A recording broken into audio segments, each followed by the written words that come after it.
Hello friends, कैसे हो सब लोग। आज अपने दो टॉपिक पढ़ेंगे, सेंट्रल डोग्मा और डीएनए पैकेजिंग।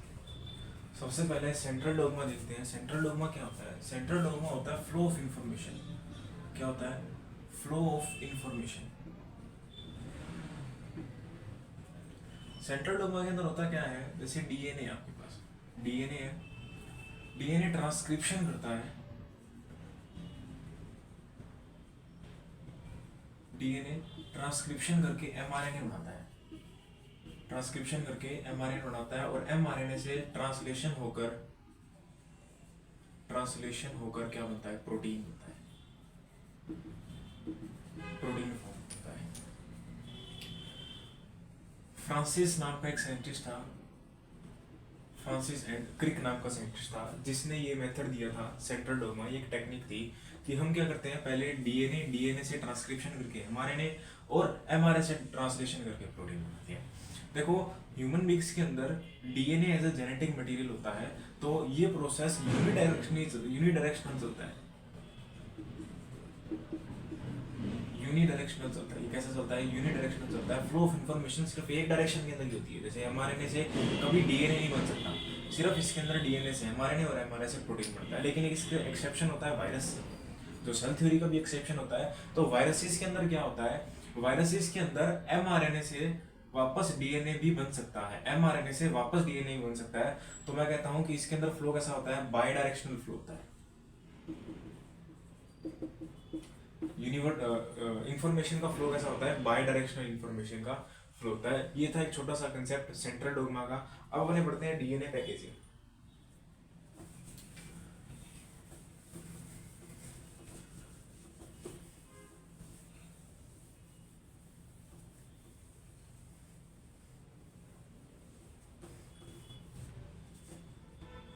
अब अपने देखते हैं डीएनए पैकेजिंग।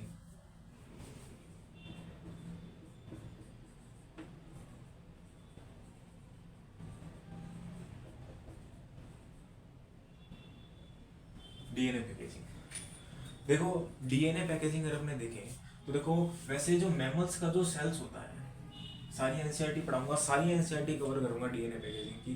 बस थोड़ा सा ध्यान से देखते रहिए। जो मैमल्स का जो सेल होता है या फिर उसका जो न्यूक्लियस होता है वो कैसा होता है? थोड़ा टिपिकल न्यूक्लियस होता है। कैसा होता है? टिपिकल न्यूक्लियस होता है। तो और अपनी जो डीएनए की जो लेंथ होती है वो काफ़ी लंबी लेंथ होती है डीएनए की। या फिर आप कह सकते हो डीएनए की जो लेंथ होती है लगभग 2.2 मीटर के अप्रोक्सीमेट होती है। कैसे होती है वो मैं आपको बताता हूँ। देखो, जैसे मान लो ये डीएनए है, ये डीएनए है। मेरे को अगर इसकी पूरी डीएनए की एंटायर लेंथ निकालनी है तो आप क्या करोगे कि दो कॉन्जिक्यूटिव बेस पेयर की, डीएनए के अंदर जो दो कॉन्जिक्यूटिव बेस पेयर होंगे उनकी डिस्टेंस देख लो। मैंने पिछले लेक्चर में अपने देखी थी कि इन दोनों की डिस्टेंस कितनी होती है? 0.34 इंटू 10 की पावर -9, या फिर 3.4 इंटू 10 9 मीटर, या फिर 3.4 इंटू 10 की पावर 3.4 इंटू 3.4 नैनोमीटर के आप कह सकते हो। ठीक है, ये इतना, मैं कहता हूँ इतनी डिस्टेंस किसी एक बेस पेयर के बीच में इतनी डिस्टेंस है।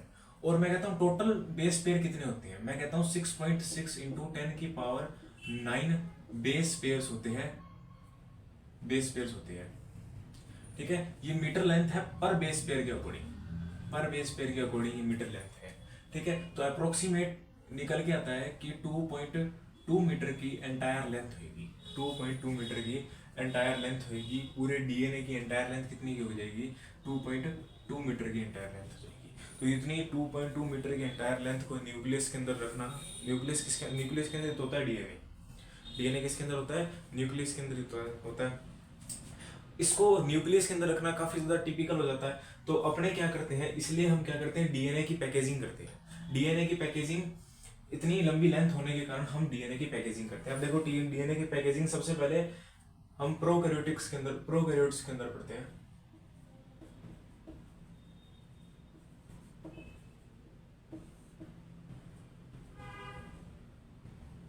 प्रोकैरियोट्स के अंदर देखो, नॉर्मली प्रोकैरियोट्स के अंदर क्या होता है, जैसा यूकैरियोट्स के अंदर अपने पढ़ेंगे वैसा ही जस्ट प्रोकैरियोट्स के अंदर होता है। देखो, प्रोकैरियोट्स के अंदर वेल डिफाइंड न्यूक्लियस नहीं होता।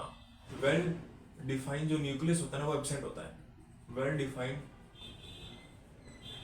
न्यूक्लियस एब्सेंट होता है उसके अंदर, ठीक है। वेल डिफाइंड न्यूक्लियस एब्सेंट होता है तो अपने इसको ऐसे नहीं कह सकते कि जो डीएनए है वो न्यूक्लियस में नहीं है, सेंट्रल के अंदर जो सेल है, सेल के अंदर साइटोप्लाज्म के अंदर सेपरेट होया हुआ होगा, या फिर सेल के साइटोप्लाज्म के अंदर घूम रहा होगा, ऐसा नहीं होता है। फिर उसमें डीएनए होता कहाँ पर है, फिर प्रोकैरियोट्स के अंदर डीएनए होता क्या है, देखो इसके अंदर भी यही प्रोसेस होगा जो हम यूकैरियोट्स के अंदर थोड़ा डिटेल से पढ़ेंगे।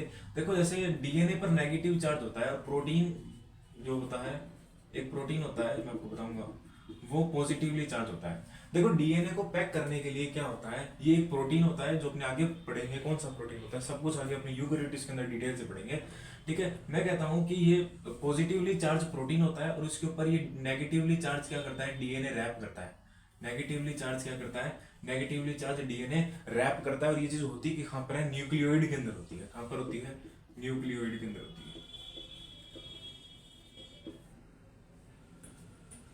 किसके अंदर होती है, न्यूक्लियोइड के अंदर होती है। अब अपने बात करते हैं यूकैरियोटिक का, जो सबसे इंपॉर्टेंट है यूकैरियोट्स का, यूकैरियोट्स का। अब ध्यान से समझना यूकैरियोट्स का।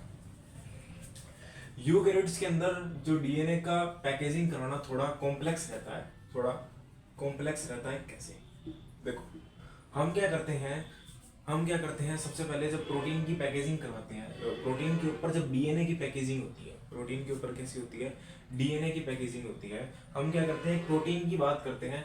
कौन सा protein, histone protein, histone protein की बात करते हैं। तो ये जो हिस्टोन प्रोटीन होता है ना, वो कैसा होता है, पॉजिटिवली चार्ज होता है, पॉजिटिवली चार्ज होता है, और साथ में कैसा होता है, बेसिक होता है।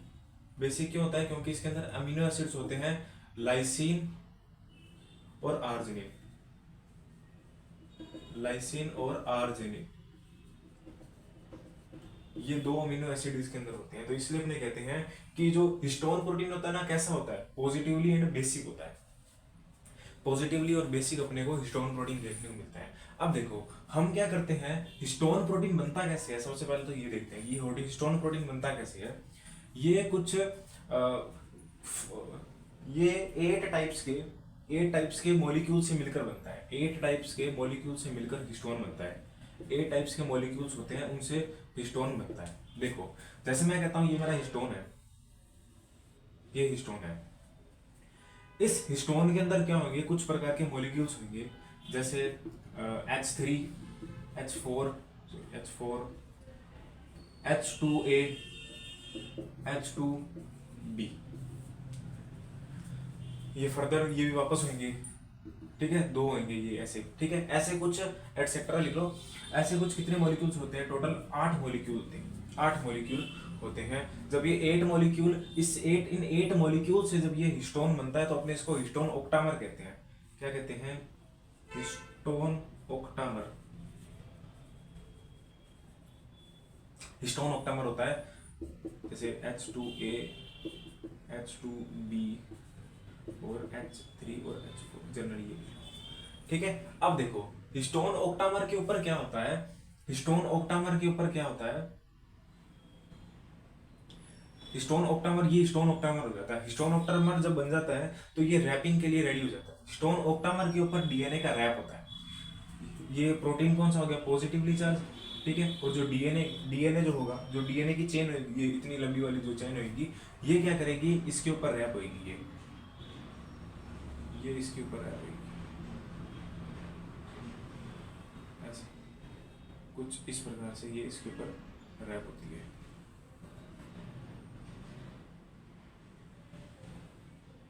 कुछ इस प्रकार से रैप होगी है,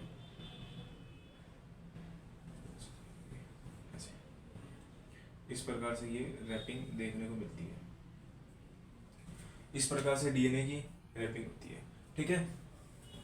इसको जब ये डीएनए रैप कर जाता है हिस्टोन ऑक्टामर पर, जब डीएनए रैप कर जाता है, डीएनए रैप कर जाता है तो अपने उसको कहते हैं न्यूक्लियोसोम। क्या कहते हैं, न्यूक्लियोसोम। क्या कहते हैं, न्यूक्लियोसोम, ठीक है। बस यही था वैसे तो, डीएनए की पैकेजिंग तो होगी, यही डीएनए की पैकेजिंग थी। अब होता क्या है, जो न्यूक्लियोसोम होता है, न्यूक्लियोसोम जो होता है मैं आपको बता देता हूँ, न्यूक्लियोसोम के ऊपर जितना डीएनए रैप करता है, जितना मीटर का या फिर जितनी लेंथ का डीएनए रैप करता है, उसको अप्रोक्सीमेटली अपने कहते हैं कि 200 बेस पेयर रैप करते हैं उसके ऊपर। कितने बेस पेयर रैप करते हैं? 200 बेस पेयर रैप करते हैं। न्यूक्लियोसोम की जो रिपीटेड यूनिट होती है, न्यूक्लियोसोम को अगर अपने रिपीट करते जाए, रिपीट करते जाए, तो वो क्रोमेटिन बनाता है। क्या बनाता है? क्रोमेटिन बनाता है। ठीक है, ये क्या बनाता है? क्रोमेटिन बनाता है। रिपीटेड यूनिट इसकी क्रोमेटिन बनाती है। ये जो क्रोमेटिन होता है ना, ये क्या बनाता है? फिर क्रोमेटिन से क्रोमेटिन फाइबर बनता है। ये जो क्रोमेटिन फाइबर होती है ना, ये एक थ्रेड लाइक स्ट्रक्चर होती है। क्रोमेटिन फाइबर बनता है इससे, फिर क्रोमेटिन फाइबर बन गया। और क्रोमेटिन फाइबर क्या होती है? थ्रेड लाइक स्ट्रक्चर होती है, बिल्कुल ऐसे थ्रेड सी जो स्ट्रक्चर होती है ना, ये भी बिल्कुल इसको मिला के ये है तो गोल, लेकिन अगर अपने माइक्रोस्कोप के अंदर देखते हैं ना, तो ये कैसी लगती है? थ्रेड सी लगती है। और जो क्रोमेटिन होती है ना, वो मेटाफेरिक स्टेज पर कंडेंस होती है और क्रोमोसोम डिस्कवर होता है। ठीक है, मेटाफेरिक स्टेज पर ये क्या करती है? कंडेंस होती है। मेटाफेज पर कंडेंस होती है, मेटाफेज पर। और क्या बनाती है? क्रोमोसोम बनाती है। और क्या बनता है? क्रोमोसोम बनता है। तो कुल मिलाकर क्रोमोसोम क्या होता है? क्रोमोसोम डीएनए तो होता है। क्रोमोसोम क्या होता है? क्रोमोसोम डीएनए तो होता है। बस क्रोमोसोम जो क्रोमेटिन होता है, क्रोमेटिन कंडेंस करके क्रोमोसोम बनाता है। और क्रोमोसोम पर जीन होते हैं, वो जीन भी एक प्रकार का डीएनए होता है। ठीक है, ये आ गया क्रोमोसोम। क्रोमोसोम अपना तैयार हो गया। ये भी तो क्रोमोसोम क्या हुआ? एक थ्रेड लाइक स्ट्रक्चर होगी। अगर आप माइक्रोस्कोप के ऊपर देखते हो तो कुछ इस प्रकार से ही स्ट्रक्चर आपको देखने को मिलती है। ऐसी नहीं दिखती है, ऐसी थ्रेड सी स्ट्रक्चर दिखेगी। एनसीईआरटी में भी बनी हुई है, ऐसी थ्रेड सी स्ट्रक्चर देखने को मिलती है। अब अपने बात करते हैं कुछ इनके टाइप्स की, क्रोमेटिन के टाइप्स की। ठीक है, ये तो हो गया, क्रोमोसोम तो हो गया। अब अपने क्रोमेटिन के टाइप्स की बात करते हैं। जो थ्रेड लाइक स्ट्रक्चर बनी थी क्रोमेटिन, उस क्रोमेटिन के टाइप्स की बात करते हैं।